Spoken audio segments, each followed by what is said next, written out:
क्या आप अभ्यास की शक्ति जानते हैं? कहते हैं, लगन और निरंतर प्रयास से कोई भी ऊंचाई हासिल की जा सकती है। आज की यह प्रेरक कहानी इसी बात को सजीव रूप में दर्शाती है। पुराने समय की बात है, जब न स्कूल थे, न किताबों की अलमारियां। बच्चे शिक्षा पाने के लिए गुरुकुल जाया करते थे, जहां वे गुरुजी के आश्रम में रहते, काम करते और वहीं अध्ययन भी करते। उन्हीं में से एक था वृद्धराज। वृद्धराज भी अपने गांव से गुरुकुल भेजा गया। वह सीधा सादा मेहनती लड़का था, परंतु एक बात में वह अपने साथियों से बहुत पीछे था, पढ़ाई में। गुरुजी जो भी पढ़ाते, वृद्धराज के लिए वो शब्द, श्लोक, अर्थ सब उलझे धागों जैसे लगते। गुरुजी समझाते समझाते थक जाते, लेकिन उसका मन ज्ञान को पकड़ ही नहीं पाता था। धीरे धीरे आश्रम के बच्चे भी उसका मजाक उड़ाने लगे। अरे, ये तो कुछ नहीं सीख पाएगा। समय बीतता गया, साल पूरा हुआ, सब अगले स्तर पर चले गए। बस वृद्धराज पीछे रह गया। वह अकेला, उदास और निराश हो गया।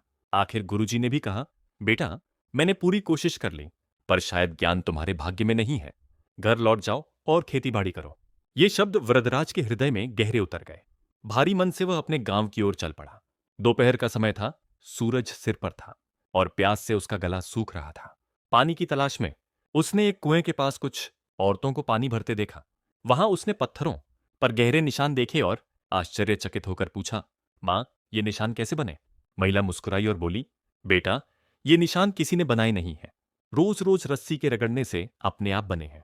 देखो, पतली सी रस्सी भी अगर रोज मेहनत करे तो पत्थर पर निशान छोड़ सकती है। यह बात वृद्धराज के मन में बिजली की तरह कौंध गई। उसने सोचा, जब मुलायम रस्सी पत्थर को बदल सकती है, तो मैं अपने मन को क्यों नहीं बदल सकता? उसी क्षण उसने निश्चय किया, मैं हार नहीं मानूंगा। मैं वापस गुरुकुल जाऊंगा और अभ्यास से सब सीखूंगा। वह दौड़कर वापस पहुंचा। गुरुजी ने आश्चर्य से पूछा, वृद्धराज, तुम फिर लौट आए? वृद्धराज ने आत्मविश्वास से कहा, गुरुजी, रास्ते में मैंने एक कुआं देखा। रस्सी ने पत्थर पर निशान बना दिए थे। तो मैंने सोचा, अगर रस्सी ऐसा कर सकती है, तो मैं भी रोज अभ्यास करके अपने मन पर ज्ञान अंकित कर सकता हूं। मुझे एक मौका और दीजिए। गुरुजी ने उसकी आंखों में नया संकल्प देखा। वे मुस्कुराए और बोले, यही तो सच्चे विद्यार्थी की पहचान है, वृद्धराज। चलो, फिर से शुरू करते हैं। उस दिन के बाद वृद्धराज पूरी लगन से पढ़ाई में जुट गया। वह सबसे पहले उठता, गुरुजी से प्रश्न पूछता, बार बार गलती दोहराता, फिर भी हार नहीं मानता।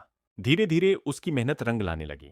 श्लोक याद होने लगे, व्याकरण के रहस्य खुलने लगे और वह वही विद्यार्थी बन गया जिसे कभी एक लोग महान संस्कृत विद्वान बन गया। उसने लघु सिद्धांत कौमुदी, मध्य सिद्धांत कौमुदी, सार सिद्धांत कौमुदी जैसी प्रसिद्ध पुस्तकों की रचना की। आज भी उनका नाम आदर से लिया जाता है। कहानी का संदेश। वृद्धराज की कहानी हमें सिखाती है कि अभ्यास से बड़ा कोई चमत्कार नहीं। अगर वृद्धराज हार मान लेता तो शायद दुनिया कभी उसका नाम नहीं जान पाती, पर उसने ठान लिया और कर दिखाया। तो याद रखिए, कड़ी मेहनत करो, रोज करो, धैर्य रखो, फिर देखो पत्थर भी मोम की तरह पिघल जाएंगे।